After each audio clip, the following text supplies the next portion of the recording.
Deep in the heart of Scandinavia, among rugged fjords and eternal snows, there lies a place the locals prefer not to speak of.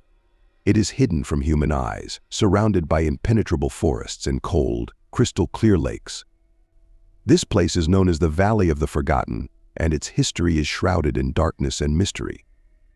Only whispers are heard about the valley, retold around campfires on long winter evenings. But I, Anders, did not believe in old tales and scary stories. I was a scientist, an archaeologist, who dedicated his life to searching and exploring forgotten corners of our planet. When I first heard of the Valley of the Forgotten, it became a challenge for me.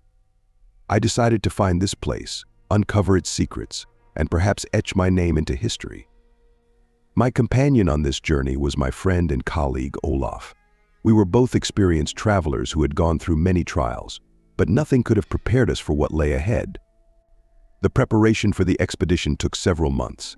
We studied maps, gathered information from locals, and consulted with historians and ethnographers. Everyone we spoke to tried to dissuade us from this venture, but our curiosity was too great. Finally, we set off.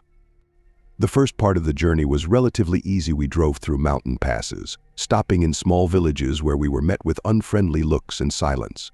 With each passing day, we delved deeper into the wilderness, leaving civilization behind. On the fifth day, we had to leave the car and continue on foot. The road led us through dense forests, along narrow paths that sometimes disappeared under the snow.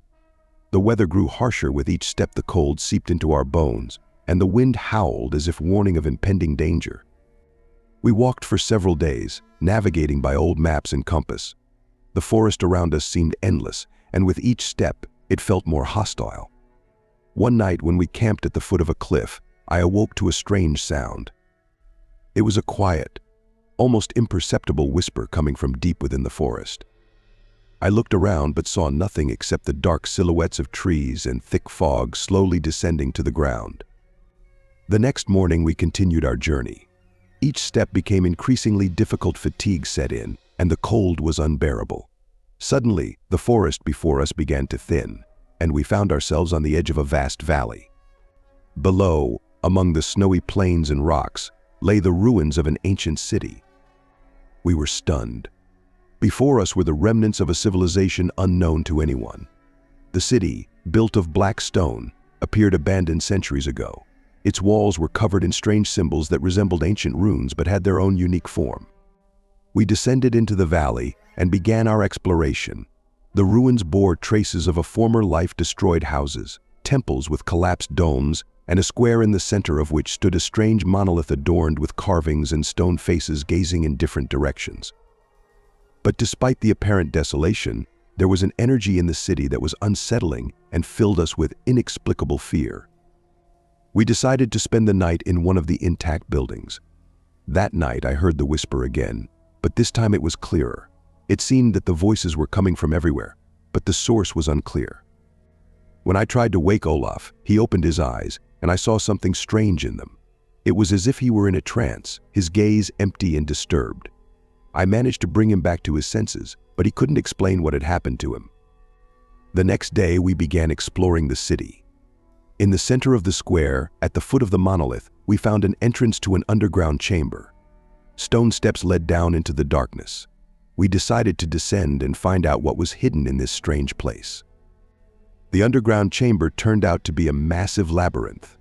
Vaulted ceilings, supported by massive columns, stretched into the distance, lost in the darkness. On the walls were ancient frescoes depicting scenes from the life of this city. But with each painting, it became clear that this civilization worshipped something dark and sinister. We saw images of rituals, sacrifices, and strange creatures that the city's inhabitants worshipped. The further we went, the harder it was to breathe. It felt as if the air was saturated with fear and despair. Finally, we entered a massive hall, at the center of which stood an ancient altar. On it lay remains, covered in a blackened crust. This, it seemed, was where the darkest rituals took place. Olaf stopped and began to whisper something. His eyes once again took on that strange gleam, and I realized we had made a mistake by coming here. Suddenly, he rushed to the altar and began reciting words in an unknown language. The hall trembled, and shadows began to thicken around us. I tried to stop Olaf, but I couldn't approach him. Some force held me in place. Suddenly, figures began to emerge from the shadows, resembling those depicted on the frescoes. They surrounded us, whispering in their language. I felt a chill reach deep into my soul. Olaf suddenly fell silent and dropped to his knees. I rushed to him, but he was no longer breathing.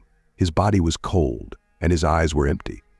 The figures closed in on me, and I realized this was the end. But at the last moment, I managed to gather my strength and run. I don't remember how I escaped the underground chamber in the city. My legs carried me away until I found myself on the edge of the valley.